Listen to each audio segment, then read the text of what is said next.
This is the Debunking Economics podcast with Steve Keen and Phil Dobbie. The Archives. Episode 259. Power back to the people.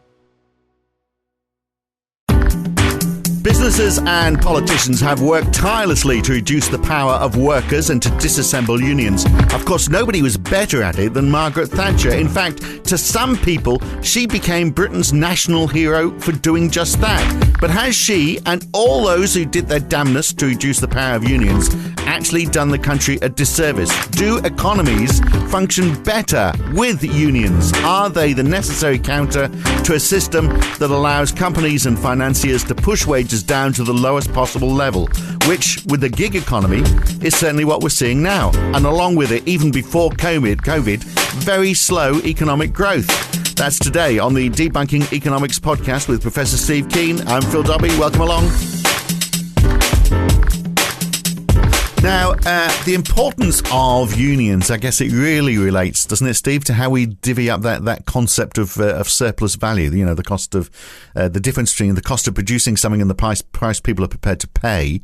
So does that extra money, does it go to the workers? Does it go to the capitalists? Or I know your argument is now a lot of it actually goes to the financiers. So what do you think happens, for example, if we are all of a sudden prepared to pay twice as much for a UK car, but the costs stay the same? Where does all the extra money go, do you think? How do we get to paying twice as much for a car? Well, I mean, let's say, for example, we all of a sudden, we love UK cars and the value of them, the perceived value is far greater than it was now, just because we all become very patriotic and we say, oh, you've got to buy a UK car. And because there's such demand, then the car manufacturers put their prices up, but their costs stay the same. So all of a sudden, they've got all this extra surplus. Am I talking to an economic textbook here, or is this Phil Dobbie? No, you're talking to Phil Dobbie at the moment. But I'm just, as in a company's margins increase for whatever reason. Where does all the extra money go? Does it go to the profits of the company? Do they say, oh no, we'll pay our workers a bit more, or does the bank come back and say, hey, we lent you all this money, we want you to pay it back quicker because you've got so much money sitting in your bank? Well, if you had an increase in demand for English cars, you'd have a fall in the cost of production of those cars quite substantially, because within a well-organised factory, its cost of production, marginal costs are constant or falling, assuming the same cost of inputs, which of course we're not going to say that wages rise. So your costs fall, you're using your fixed capital more efficiently, so your per unit fixed costs fall as well, and you get the increase in volume means a massive increase in profit at the same time. So that's your starting point. But you said wages rise, but they wouldn't necessarily, would they? I mean, the thing is, you'd have to have something which you're not going to do it at the individual firm level. This comes down to the overall macroeconomy. Do you increase or decrease the demand for labour overall? And if you had a substantial increase in the demand for labour, then maybe you would see wage rises being feasible. The question is, how would they happen these days? Well, in these days, you'd need to get rampantly high employment to get to the point where employers were offering higher wages to try to steal employees away from other firms to come and work for them. Whereas back when we had trade unions, if there was an increase in the bargaining power of the workers in general by a fall in the unemployment rate, that would be turned up something that the unions would use as a negotiating ploy to push for a high level of wages the following year. And what we had instead after 40 or 50 years of destroying unions, by everything that a union did was bad, everything a employee or a government employer did was a good type attitude, they've been so totally weakened that the bargaining power for workers has disappeared. And what you've seen, this is something which has turned up in economic data across the planet, workers' share of GDP reached its maximum in 1973, and it's been on a downward run ever since. Yeah, well, 1979 in the UK, there were 13.2 million people in trade unions. Now it's about half that, even though the population over that time of the country has risen by a quarter. So, big drive away from unions. So it's that bargaining power. So all the Marxist theory about the power of the worker was really driven, wasn't it, by organised labour, and now labour's disorganised. Yeah, I mean, a large part of it. I mean, I was involved in the trade union movement in a peripheral way in Australia back in the early 70s. And throughout, you just had unions being demonised as unions being responsible for bad work practices and go slow campaigns, and strikes, of course, are never popular with the populace that has to feel the impact of the strike. So strikes were demonised as well. And like I could give some personal anecdotes about seeing some of the bad behaviour that people talk about with unions, because my then girlfriend back in the mid 70s was doing an industrial relations major, and as part of that major, you were required to go and interview an executive of a union, and she managed to get to interview the executive of the car manufacturers union. I've forgotten its name back then, and it was quite a funny experience. I asked if I could trot along, which I did, and we were led into the guy's nicely panelled room, and he then explained how other unions do things like campaign over having soap in the washroom, and he brought it all down to bargaining over the wage level. And we then went out to have a chat with the other staff in the office, and I spiked the conversation a bit about comparing different types of cars. You're a Ford or a Holden buyer. There was the choice back in those days, and they avidly dived into the advantages of Fords versus Holdens. And I walked out and said, having worked in a few factories as part-time jobs as a student, it matters whether there's soap in the washroom. That's the sort of thing you want the union to take care of. And these guys, they weren't talking like people who'd worked making cars. They were talking as consumers of cars. There was a huge disconnect between this management of the union and the union, the workers itself, I thought. And 3 weeks later, I think it was 3 or 4 weeks later, there was a news story where the union had gone into the South Australia, the union organiser had gone into the South Australian plant to try to take over some industrial dispute that the workers themselves were running at that plant. And he was literally thrown out of the building over its barbed wire fence by the workers. Wow. So some of that stuff about bad union behaviour, I've seen it and I've experienced it too. Yeah. And that's created the problem, hasn't it? But, I mean, it's part of the problem. Yeah. Because in the ideal world, the union would be there to say, well, okay, look, the company is performing well. We know that the margins are quite large. We believe a significant proportion of that should go in salaries for the workers because they've helped to create that. And you're also talking margin. about working conditions, because we're seeing right now reports about the working conditions of workers in Amazon, and they're absolutely appalling. The company has a policy of sacking people. You, as a manager, you get sacked if you don't sack enough of your own employees over time. And the turnover seems to be running at the order of 100 to 150% of the workforce a year, which is, dreadful conditions all around. So if you had a union in there which is actually working in the interests of the workers themselves, they'd be saying, we want to get rid of this policy about automatic sacking. We want to have, better rest periods, all the stuff to make it relatively pleasant to be at work rather than a penalty and a scare system. But of course, at the moment, there's no union to fight back against Amazon. And quite frequently, the workers themselves can accept the demonisation of unions they see in the media. And one of the arguments that you hear a lot from, neoclassic economists and Tory MPs, which of course they are the same thing, is that if unions were to push, or if workers generally were to push too hard for higher wages, then they are going to remove the incentive for that company to exist or to produce as many goods, because they'll say, we're not making the margins that we need to survive. Ideally, of course, the workers or the representative of the workers would understand, what are the margins that the business makes, how much money is up and available. But of course, it's always just open to negotiation. They push as far as they think they can. But of course, they could be way off the mark because it's a confrontational thing rather than actually a collaborative thing. And I wonder whether that's part of the problem. Yeah. But it's also part of the solution. And this is. I actually saw Noah Smith, the guy I've had a couple of run-ins with over time and got to have a pretty pleasant relationship with these days. Mainstreamer, but he can see he sees outside the mainstream envelope quite frequently. And he was making the case, which again you can find in the economic literature and in history, that high wages actually lead to a high rate of innovation. Because if you are facing a workforce which can organise and demand higher wages as an employer, one way to get around that is to innovate and reduce your need for labour. And often it's the case is that high wages actually spur some of the industrial development that means technology improves, and over time you get an increase in the real wage coming out of that, as well as an increase in the quality of and quantity of goods produced. So there's a very good argument that the reason the spinning jenny worked as an invention was because it was in Scotland. And the original spinning jenny, I think, had one worker spinning 6 wheels, which meant that one worker took the place of, you had one worker plus a spinning jenny taking the place of 6 workers with 6 ordinary spinning wheels.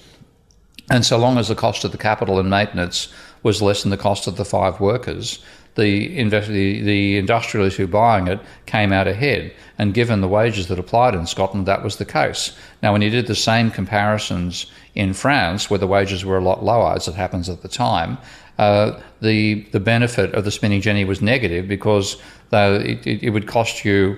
You could get the same work out of 2 workers. So the wages you were paying were so much lower that it wasn't worth the cost of the spinning jenny to replace them. So partly the technological development we've seen over time has been pushed by this wage and profit struggle, which unions were part of. Yeah, and there we are. If you push the prices too high, then you do get that investment in technology. But the problem is that the technology will get cheaper. It'll be easier and cheaper to use machines. The cost of machines comes down because you're using more of them. So there's economies of scale. Plus technology is seeing prices come down anyway. They become more efficient to produce the machines themselves.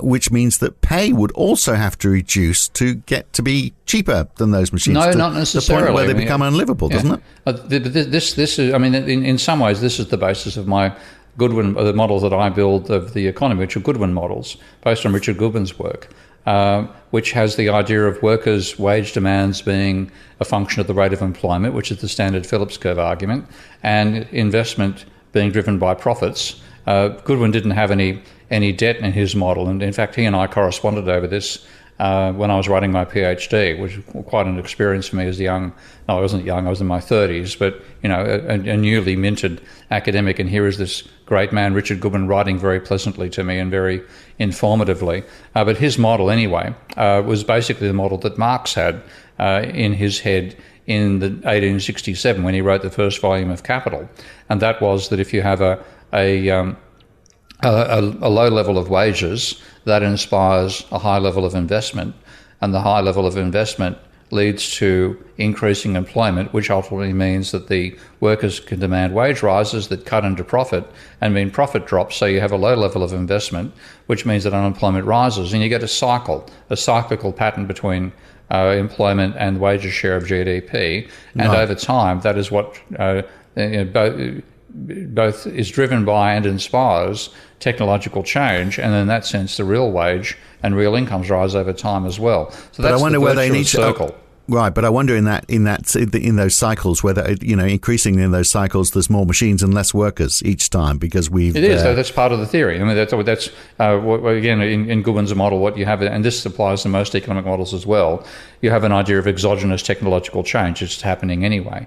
I brought in my PhD the idea that technological change was a function of the rate of employment. You had a low level which would be with low profit, and a higher level which would be with higher profit. But of course there was like a sigmoid shape, as it's called, a logistic curve, minimum and maximum levels.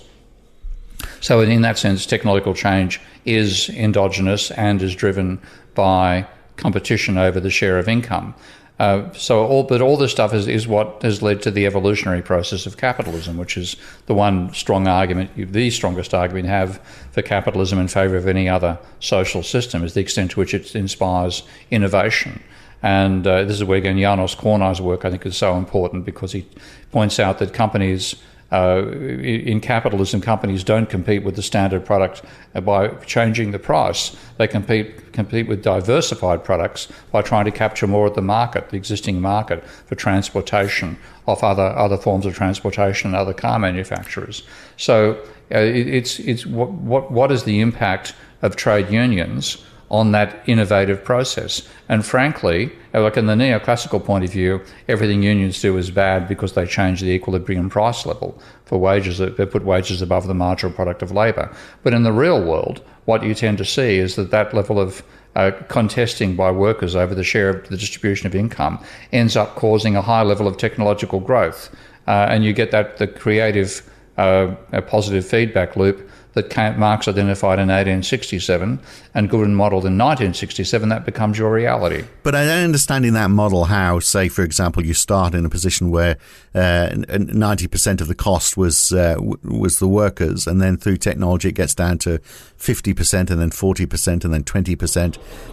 Aren't you going to get to a stage where, automation, you get to a wave where there's so few extra people employed that the impact of their wage cost is negligible, so that step forward stops happening?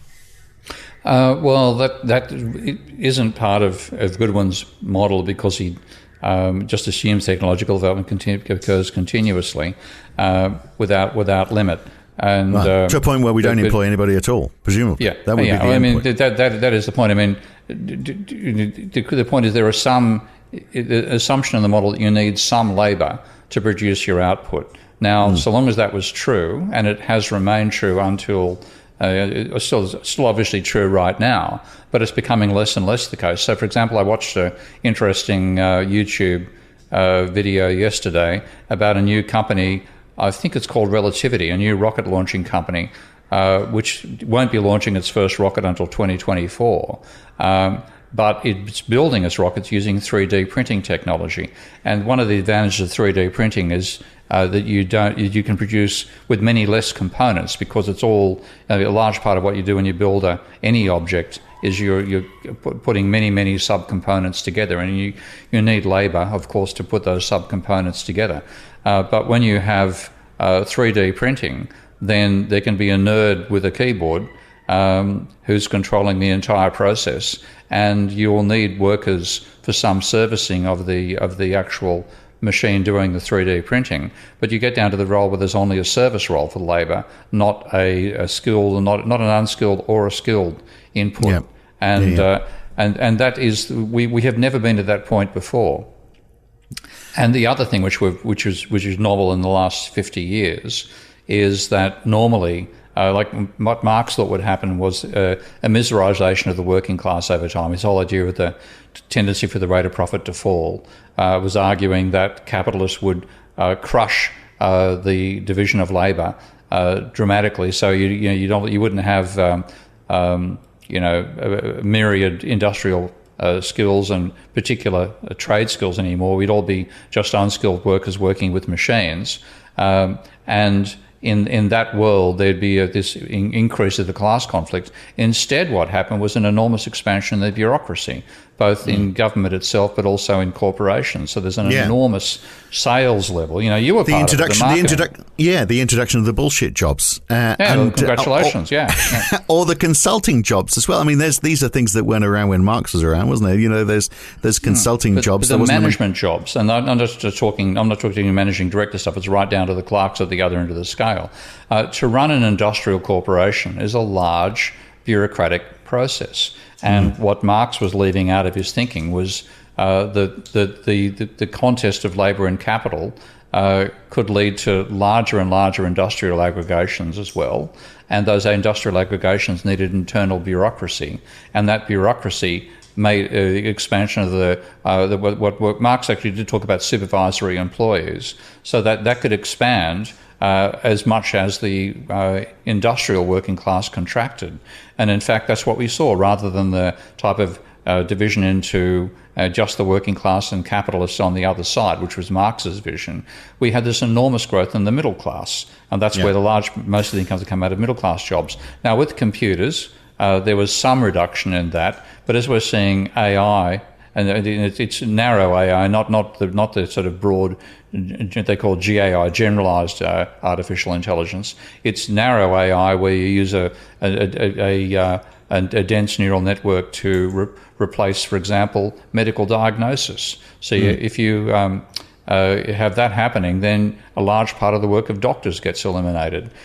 You should have the state of computer database software still pisses me off as an ex-designer of computer databases, as how bad modern software is. But a whole lot of the data entry, data capture, all those sorts of jobs could be eliminated by AI. Yeah. So we are now and the combination of narrow AI plus 3D printing and a range of other additive, as they call them, production technologies, could mean that finally starts to happen, and the bargaining power of workers will tend towards zero, which is one reason I support a universal basic income. I think that tendency, technologically, I think is going to manifest itself. If we survive climate change, it'll manifest itself over the next 20 to 50 years, and frankly, it has to if we're going to avoid long-term consequences from climate change. Well, the demise of unions was largely, wasn't it, because the people in power, and it happened sort of like almost universally in the 1980s, didn't it? It was the belief that, well, people can negotiate their own salaries. We don't need unions to do that. Maybe there can be a bit of collective bargaining. But I've always negotiated my own salary when I've gone for a job. I've said how much I'm prepared to accept to be paid for that job. But that is very different from somebody who is working on the shop floor in a factory. They're told what their salaries are, and part of that is because what you're pointing to, you've got all those management jobs where you can demand the salary that you think you're worth. But those people who are in the lower grade jobs and not lower grade people, just in lower grade jobs, their salary is determined by at what point are they going to be replaced by a machine, which the manager doesn't have to worry about. Yeah, and so you need the union down at that level. That's the problem, isn't it? Because they are never going to individually. When your employment is at a commodity type level, and that was the case in the 50s and 60s, of course, with industrial workers in America, then your capacity to get a wage comes out of both the level of economic activity and how organised you are as labour. And because American capitalism was absolutely rapacious at crushing the unions, it wasn't just through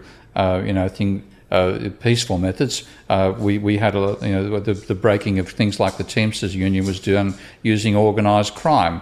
So. But economic theory supported organised crime by arguing there shouldn't be unions in the first place. So what you've ended up getting out of it, the polarisation that Marx thought would happen in all capitalisms, and as an inevitable process of unstoppable forces, as he thought the tendency for the rate of profit to fall was, instead happened out of political power and outright thuggery by the wealthy against the poor in America. And we're seeing a minor manifestation of that these days in Amazon, though not minor for the workers who are suffering it. But I don't think Jeff Bezos is hiring organised crime to crush workers. But that's what we had happening back in the 50s and 60s in America. Interestingly, though, he is pushing up minimum wage, isn't it? I mean, they've pushed minimum wage up to $15 in the US for Amazon workers before the government did. I mean, the median wage before they did that in 2019 was $35,000 per Amazon worker, which is still pretty low. But you're making a point here. The size of a business is crucial, isn't it? If you have market power and you've got a nice margin on your revenue, then you can cream the profits and still manage to pay your workers lower wages.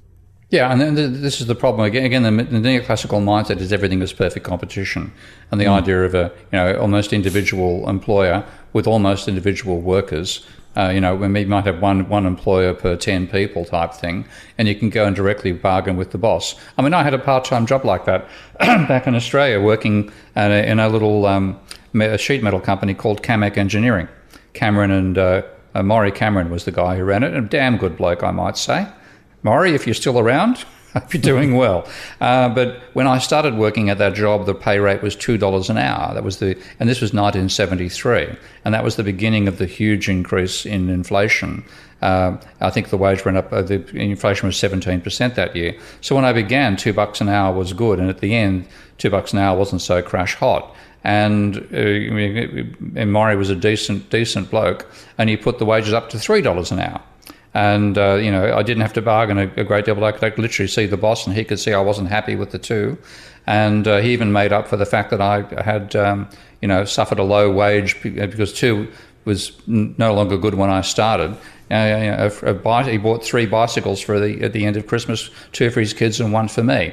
But that's the sort of personal level fictionalisation that neoclassicals make of the entire industrial system. Now, most people, you're working in Amazon, you don't go and chat with Jeff Bezos on a daily basis. Jeff doesn't seem to see that you're starving and your kids are doing badly and you're disgruntled on a daily basis. In fact, he's paying people not to see that.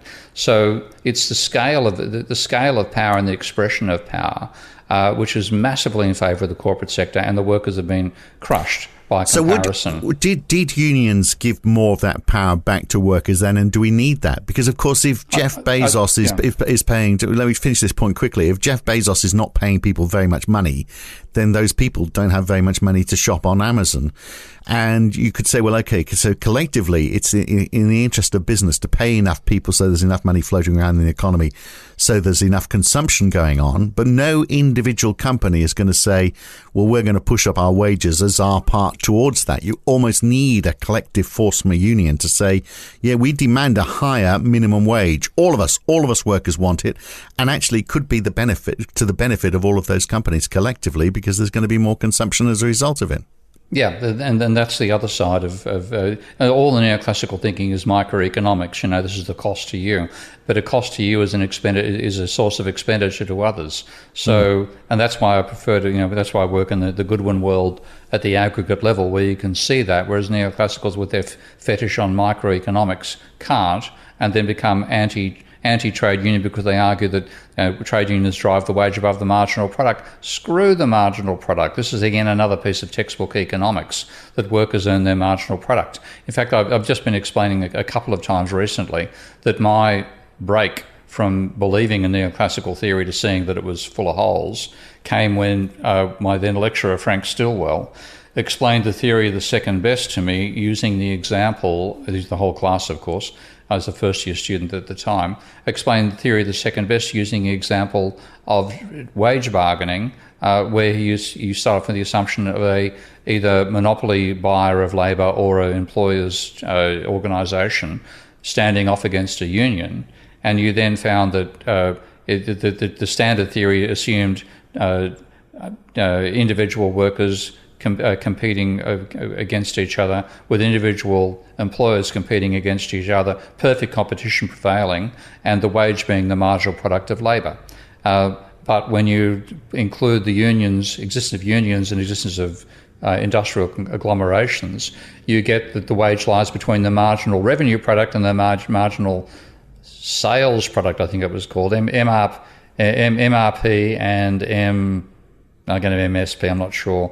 But there was a gap between the two, and the bargaining would determine whereabouts the wage fell. Now, if you got rid of the union or the monopoly, you would make the situation categorically worse, according to neoclassical theory, because you would go back to the workers getting their marginal revenue product, which is much lower than their marginal product. The reason I say marginal revenue product is that when you have the standard theory assumes that the firm can produce as much output as it likes and sell it without losing any revenue. The idea of perfect competition, marginal revenue equals price. But if that's garbage, as I've proved in other work of mine on the theory of the firm. But when you accept that there's employers with bargaining power, and they have a downward sloping demand curve, then each increase in output reduces the price as well as increasing the quantity, and when the relevant term is not the marginal product but the marginal revenue product. Now, if you have disorganised workers facing organised employers, the workers get their marginal revenue product, which is less than their marginal product because they're wearing the cost of the lower price that the goods have to be sold at for the higher quantity being sold. And that is provably a worse outcome in neoclassical welfare maximisation terms.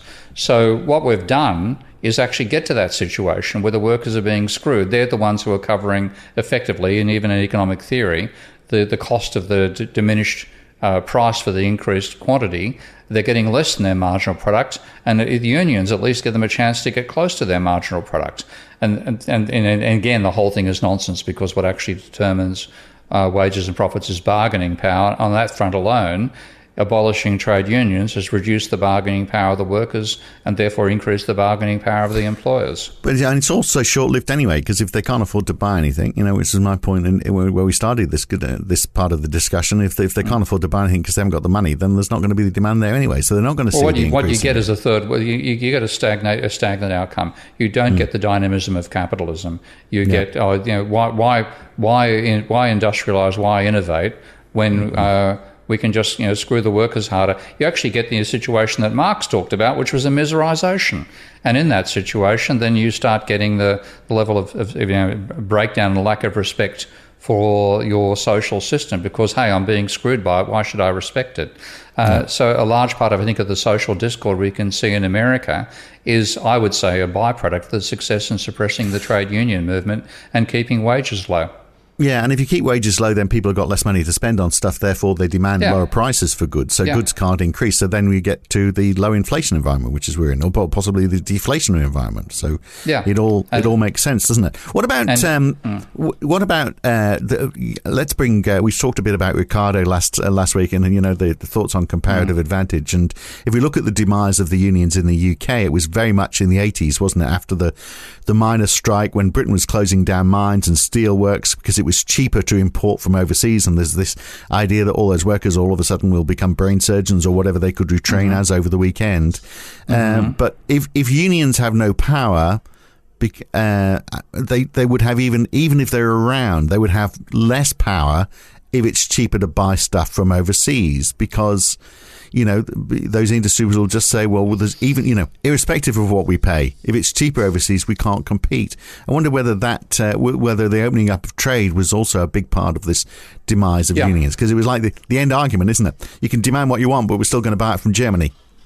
Well, that's well put, and that actually was a major reason why neoclassical economists favoured the campaign for free trade, because they knew that. And I've actually had some dealings with free trade advocates back in Australia, which was quite funny because, as I mentioned before, I had a peripheral involvement in the trade union movement. I worked in what was called the Business Union Consultation Unit, or BUCU for short, of the Department of Trade under the Labor government in the Accord days. And the role of BUCU was to have to organise one letter. Huh? Don't worry, no, that wasn't at all the reason we chose that abbreviation. Not at all. No. Anyway, we organised these conferences with workers and unions, employers and unions from the same industry, to get them to get together and negotiate and look at the situation of their economy with a bit of an intelligent background provided by us in terms of what the state of the industry was and so on. And one of those I ran once was for the food preservers union, the FPU, and the food industry. And of course, that's always a major target of the attempts to reduce tariffs in Australia. And we invited along a member of the Industries Assistance Commission, and the nickname that both the unions and the management had for the IAC was the Industries Assassination Commission. And he gave a paper on the real effective tariff rate for food goods and preserved foods in Australia, and he got the shock of his life because he just got attacked by both the workers and the management at this meeting. How totally useless their theory was, and it was quite a lot of fun to watch. And then afterwards, this is back at the Clyde Cameron College in Albury-Wodonga, it's about as... Have you been to Albury-Wodonga? Yeah. Well, like a lot of people, I've travelled through it. Yeah, well, that's about as exciting as it is. Do people stop there? Yeah. People do actually live there, yeah. There wasn't much else to do in Albury-Wodonga, and it was actually set up in such a way that... You can watch the trains go through. Huh? You can watch the trains go through once a day. Yeah, every day, yeah. So there was, it was chosen as a site that meant you couldn't get distracted, and you would have to focus on what you were teaching in terms of that was the Trade Union Training Authority building. And of course, in our case, when you've got the management of the workers together, they had nothing to do but go to the same bar and meet and talk. So it was the whole idea about trying to bring about a sort of a Swedish style, a worker management collectivism. Anyway, this guy was shell-shocked after being attacked by both sides, and invited me over for a drink at his table, and at one stage came up with this wonderful line, "Look, you've studied economics. Help me convert these people." It's a religion. He didn't know it himself, but it's a religion. So do we fix that? I mean, the issue is, isn't it? Because, I mean, the argument about, we don't need unions because of, hey, look, average salaries generally, they've been increasing higher than inflation, but and they have.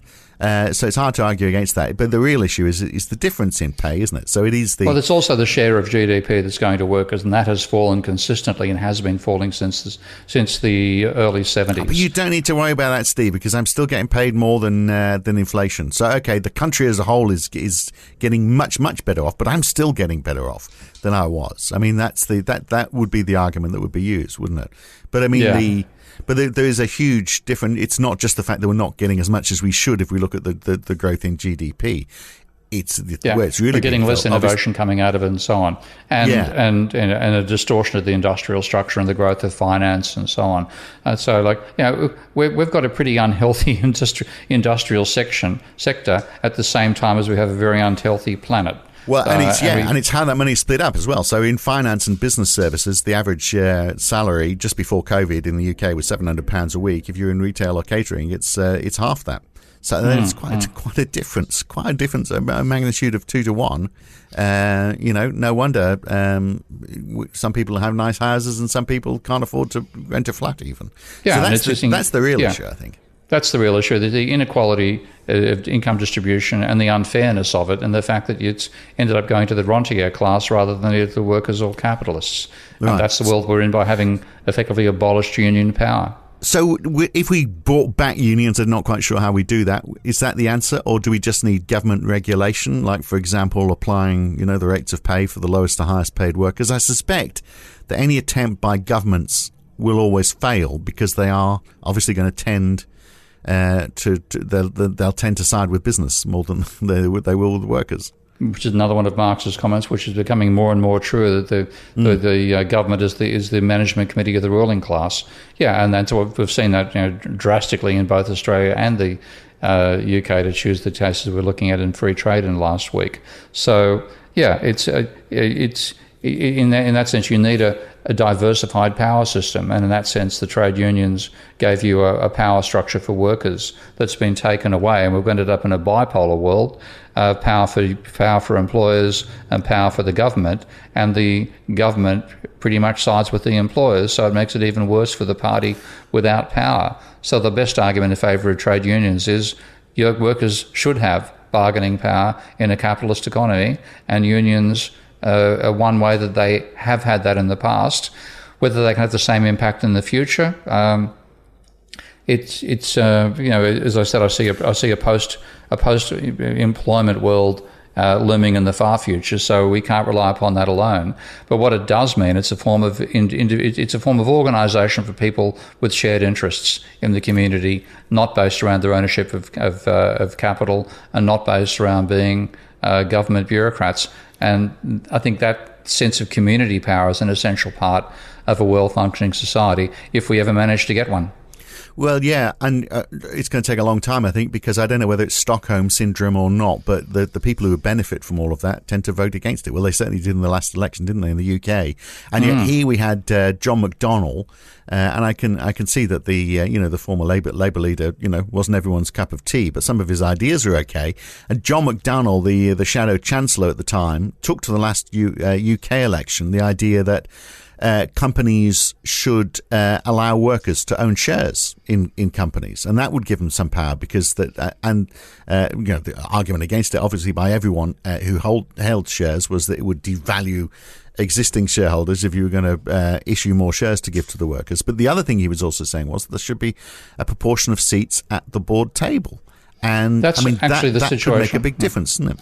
That's actually the situation in Germany. And Germany has what they call the Aufsichtsrat board system, which is a parallel board system where the workers and community and customers, to some extent, are part of the management input for a company. And Elon Musk side, I'd back German companies over American companies any day. Yeah, well, there we are. So maybe that is the answer. Maybe John McDonnell had the answer. He just didn't explain it well enough. I wonder how many of these problems would be fixed if unions have become toothless. We're not going to see them again anyway. They've been effectively quashed. But the issues that they were helping to tackle remain and have got worse, then maybe this is the answer, that it just becomes more official and they have representation in the board. Then they actually do see the way the company is operating, and the company can see the issues that the workers are facing. It seems like a no-brainer, doesn't it? It is, which is why it probably won't happen. Well, it could happen, though, couldn't it? It just needs a change of government. John McDonnell maybe needs to come back with a different Labour leader, and maybe there's a chance. But as you say, it's a bit unlikely, isn't it? So this time I had to duck. There was a pig flying overhead. All right, good to talk, Steve. Okay. See you next time. Okay, bye-bye. The tide has to turn at some point, doesn't it? At some point, we're all going to look at the growing inequality in society and look at how that's affecting the broader economy and realise that's the one thing we've got to fix. So, mate, I'm a bit more hopeful than Steve is on that. That's it for this week. I'm Phil Dobbie. He's Steve Keen, back again with another Debunking Economics podcast next week. Thanks for listening. See you then. If you've enjoyed this podcast, then please share it with your friends, like it on YouTube, and subscribe to this channel.